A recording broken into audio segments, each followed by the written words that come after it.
নমস্কার বন্ধুরা, আমাদের আরেকটি ভিডিওতে আপনাদের সবাইকে ওয়েলকাম। ইসরায়েল বলছে তারা একটি গ্রেটার ইসরায়েলের প্ল্যান করছে। গ্রেটার ইসরায়েলটা হলো ইউক্রেটাস নদী থেকে নীল নদ পর্যন্ত যত জায়গা আছে তা তারা দখল করে নেবে।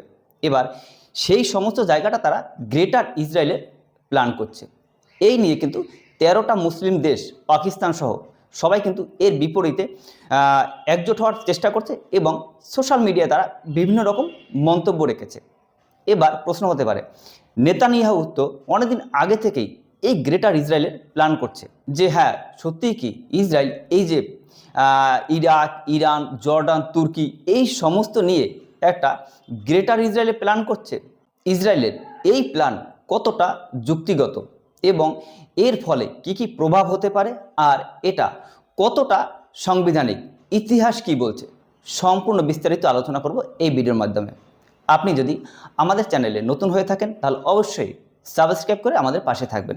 তো চলুন শুরু থেকেই শুরু করি। ব্যাপারটা হলো এই রকম, এই যে ছবিতে দেখতে পাচ্ছেন ইনি হলেন আমেরিকারই একজন বিখ্যাত সাংবাদিক এবং এর ইউটিউবেও চ্যানেল আছে টাকার কালসন নামে। এই ব্যক্তির নামই হলো টাকার কালসন। এই যে আমি লিঙ্ক দিয়ে দিচ্ছি, এখানে আপনি গেলে সমস্ত ভিডিওটা দেখতে পাবেন। এবার এই ইন্টারভিউতেই একজন এসেছিলেন যিনি হলো আমেরিকা নিযুক্ত করছে যাকে ইসরায়েলের রাষ্ট্রদূত হিসাবে। এর নাম হলো মাইক হাকাবি। এবার এই যে মাইক হাকাবি এর কথা সাধারণত আমেরিকার কথা হিসাবেই মানা হয়। কেন? এই মাইক হাকাবি টাকার কালসনের একটি ইন্টারভিউতে স্পষ্টভাবে বলে দিয়েছে যে ইসরায়েল যদি চায় তাহলে সমস্ত এই মধ্যপ্রাচ্য, যার মধ্যে ইরাক, ইরান, তুর্কি, জর্ডন সমস্ত কিছু পড়ে, চাইলে সে কিন্তু সেটা দখল করে নিতে পারে। অর্থাৎ আমরা সাধারণত জানি যে রাষ্ট্রদূত থাকে, তার কথাই সাধারণত রাষ্ট্রের কথা হিসেবে আমরা ধরে থাকি। যেমন যদি কেউ বাংলাদেশের রাষ্ট্রদূত যদি ভারতে থাকে তাহলে সেই রাষ্ট্রদূতের কথাই হলো বাংলাদেশের কথা, এইভাবে আমরা মেনে থাকি। এবার এই যে মাইক হাকাবি যে কথাটা বলছেন এটা কিন্তু আমেরিকারই কথা।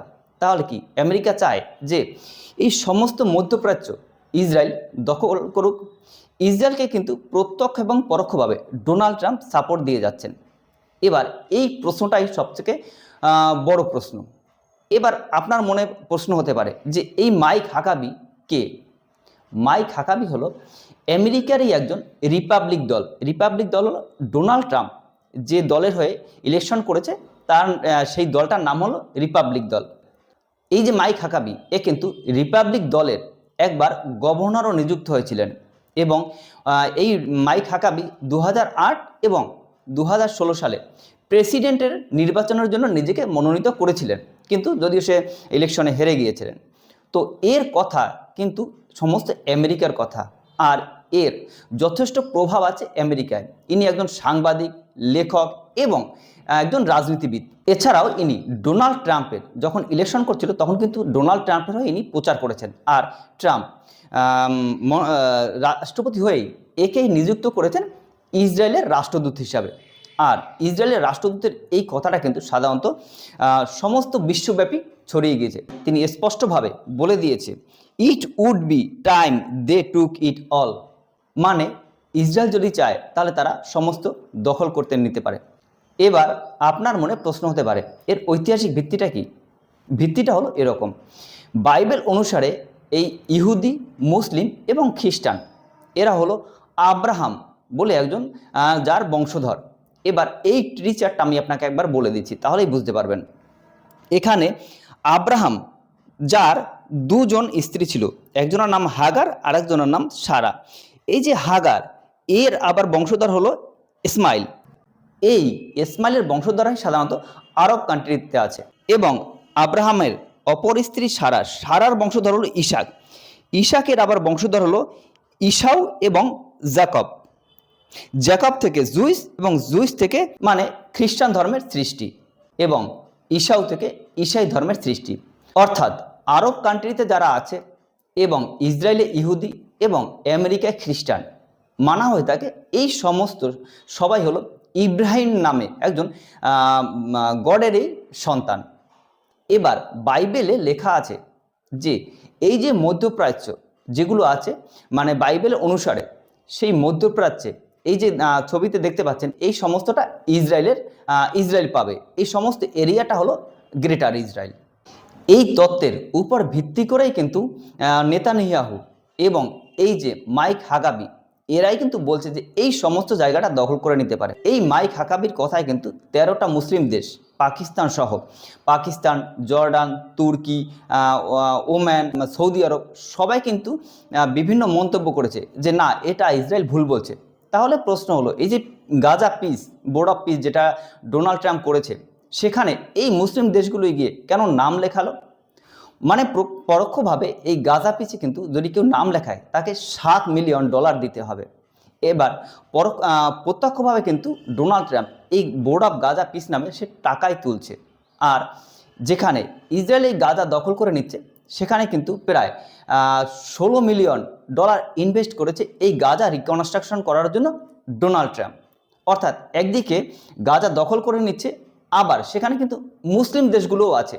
আবার ইসরায়েল যখন বলছে যে আমরা গ্রেটার ইসরায়েলের পরিকল্পনা করছি, তখন কিন্তু এই মুসলিম দেশই তার বিরোধিতা করছে। এবার প্রশ্ন হলো যে ভারত তাহলে কোন পথে যাবে?